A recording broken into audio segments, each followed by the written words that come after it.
So I've had a few people ask me to do something tropical on the drinks. So I looked through my bar, tried to see what I have, and I'm gonna go ahead and do a Hawaiian-style Mai Tai. So there are a ton of different Mai Tai recipes out there. The classic that's much more of a gold rum, fresh lime juice cocktail. This one's a little bit more pineapple juice and a lot more dark rum. So we're gonna start off real nice and easy.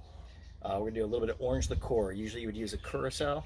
I don't have that, so I'm gonna use a little Cointreau. Half an ounce of that. A little bit of light rum for a base here. Half an ounce of that as well. And then orgeat syrup. Orgeat syrup is almond simple syrup.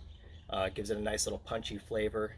So it turns a lot of just straighter juice drinks into a tropical drink. Just need a little bit of this. I'm going to put 1/4 of an ounce of this.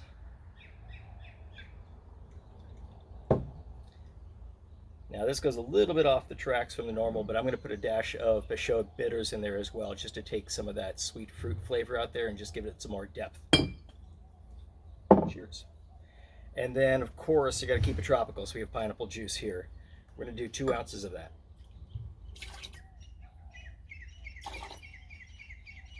All right, we're going to give a quick little shake on that, splash it around.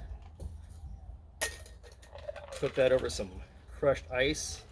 And I said this is a dark rum heavy drink, so I usually go about 1.5 ounces of dark rum on top. Whatever you can get in there.